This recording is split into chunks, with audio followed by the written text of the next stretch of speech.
사랑하는 성도 여러분, 그리고 진리를 찾는 모든 분들께 하나님의 평강이 함께 하시기를 기도합니다. 오늘 우리는 잠시 세상의 소음에서 벗어나 우리 영혼을 위한 깊은 성찰의 시간을 갖고자 합니다. 이 이야기가 여러분의 마음에 울림을 준다면 좋아요와 구독으로 하나님의 은혜를 더 널리 전하는 일에 동참해 주세요.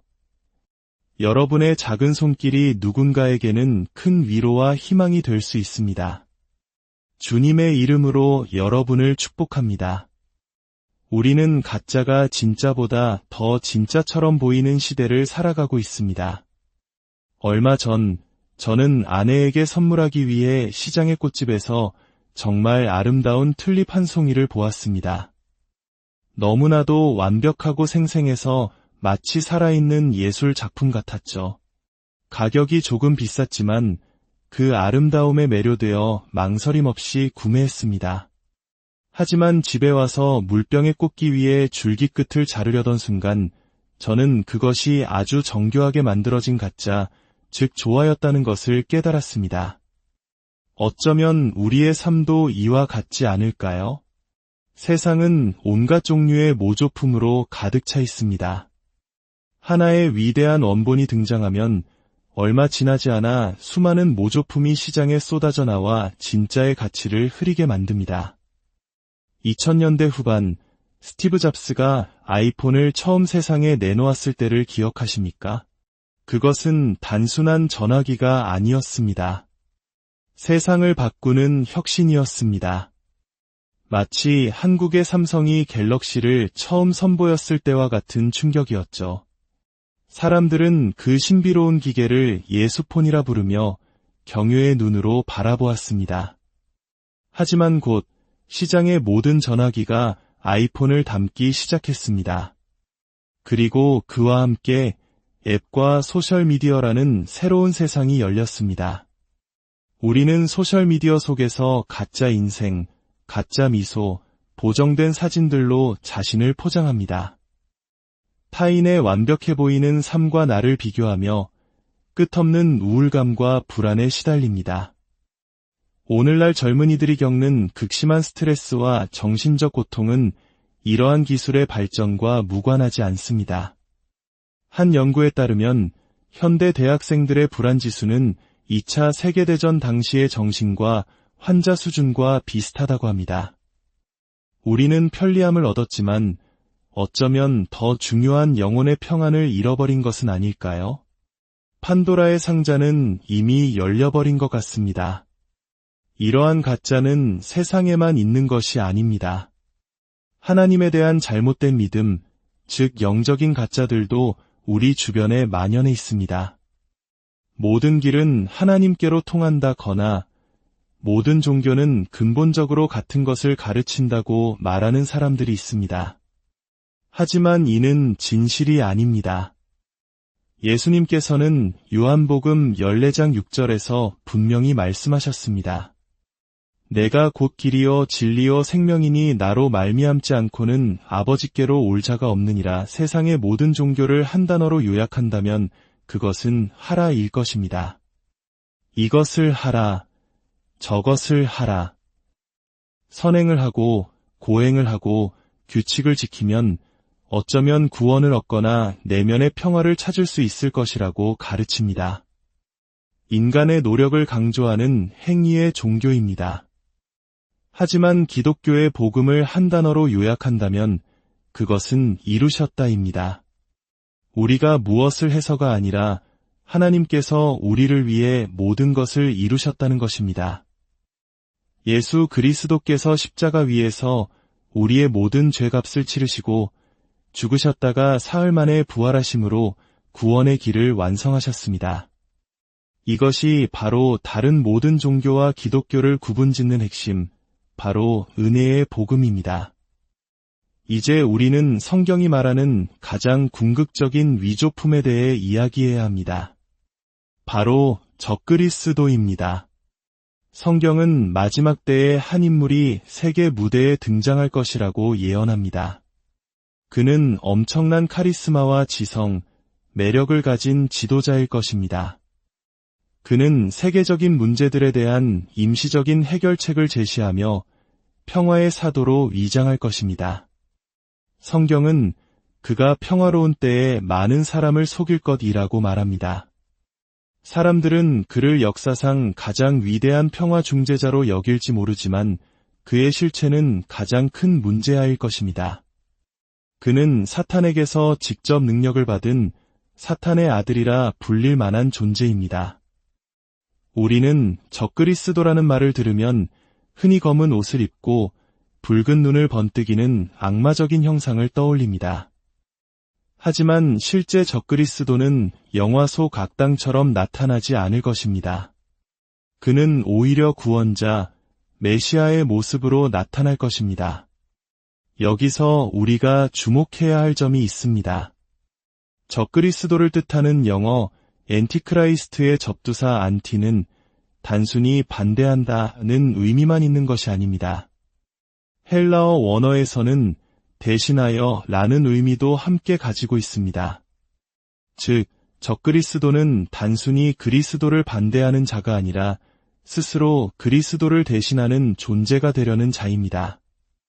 진짜를 몰아내고 그 자리를 차지하려는 가장 교활한 위조품인 것입니다. 성경은 마지막 때에 단 한 명의 적그리스도만 등장하는 것이 아니라 많은 적그리스도들이 나타날 것이라고 경고합니다. 이는 특정한 인물뿐만 아니라 우리 삶 속에서 예수 그리스도의 자리를 대신하려는 모든 것, 즉 적그리스도의 영을 경계하라는 의미입니다. 그것은 하나님을 이야기하지만 예수님은 거부하는 종교일 수도 있고 구원 없는 도덕주의일 수도 있습니다. 그리고 오늘날 우리는 매우 강력하고 새로운 대체품의 등장을 목격하고 있습니다. 바로 인공지능, AI입니다. AI가 적그리스도 그 자체라는 뜻은 아닙니다.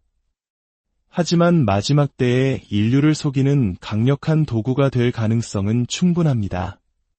성경은 적그리스도가 재건된 예루살렘 성전에 자신의 형상을 세우고 사람들에게 경배하라고 강요할 것이며 그 우상이 살아 움직이는 것처럼 보일 것이라고 예언합니다.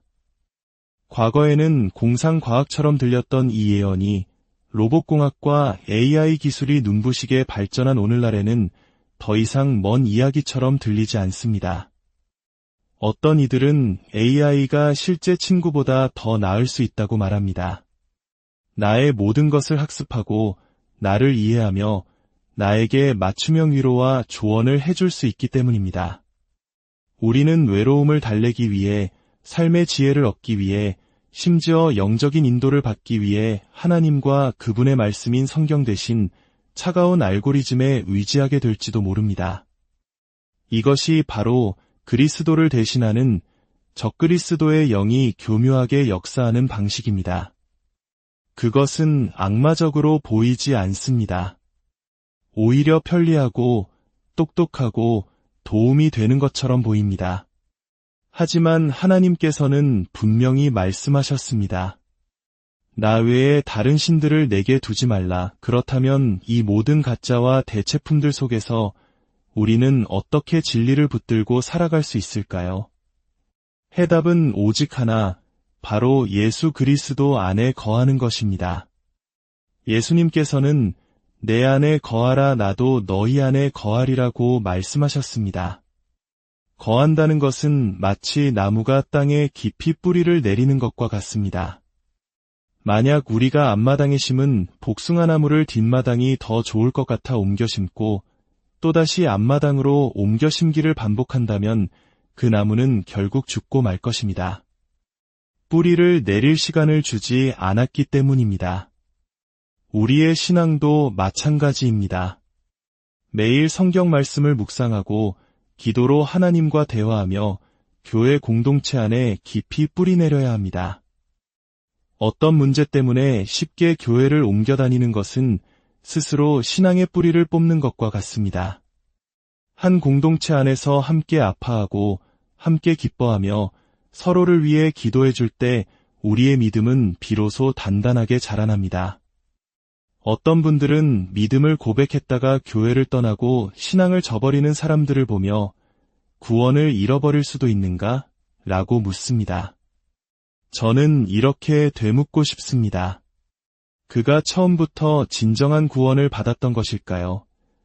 물론 참된 그리스도인도 잠시 믿음에서 멀어지거나 큰 죄에 빠질 수 있습니다. 다윗 왕도 베드로도 그랬습니다. 하지만 진짜 하나님의 자녀는 탕자처럼 결국 아버지의 집으로 돌아오게 되어 있습니다. 만약 완전히 돌아서서 다시는 돌아오지 않는다면 그는 애초부터 진정한 아들이 아니었을 가능성이 높습니다. 구원을 잃어버린 것이 아니라 처음부터 구원을 소유하지 않았던 것입니다. 또 어떤 분들은 주님의 재림에 대해 들을 때마다 두려움을 느낀다고 고백합니다. 성경 예언을 공부하는 것은 우리를 두렵게 하기 위함이 아니라 우리를 준비시키기 위함입니다. 오히려 우리를 설레게 해야 합니다. 성경은 그리스도의 재림을 복된 소망이라고 부릅니다. 어릴 적 잘못을 저질렀을 때 어머니가 아빠 오시기만 해봐라고 말씀하시면 아버지의 퇴근 시간이 두려웠던 기억이 있을 겁니다. 하지만 착한 일을 하고 칭찬받을 일이 있을 때 아빠 오신다 는 소리는 가장 기쁜 소식이었습니다. 우리가 하나님과의 관계 안에서 올바로 서 있다면 주님의 다시 오심은 두려움이 아니라 가장 큰 기쁨과 기다림의 대상이 될 것입니다. 부끄러움 없이 주님을 맞이할 수 있도록 우리는 이 소망을 품고 스스로를 정결하게 하며 살아가야 합니다. 혹시 지금 하나님에게서 멀리 떠나 있다고 느끼십니까? 다시 돌아갈 수 있을지 망설이고 계십니까? 물론입니다. 당신은 언제든 돌아올 수 있고 하나님은 두 팔 벌려 당신을 환영하실 것입니다. 탕자가 집으로 돌아올 때 아버지는 아들이 아직 멀리 있는데도 그를 알아보고 달려가 목을 안고 입을 맞추었습니다. 아버지는 아들이 마을 사람들에게 돌에 맞아 죽을까봐 그를 보호하기 위해 먼저 달려갔을지도 모릅니다. 십자가에서 예수님이 하신 일이 바로 그것입니다. 우리가 받아야 할 심판과 형벌을 대신 받으시고 당신의 팔로 우리를 감싸 안아 보호하신 것입니다. 사탄이 가장 좋아하는 단어는 내일이고 하나님이 가장 좋아하는 단어는 오늘입니다. 오늘은 구원의 날이라 미루지 마십시오.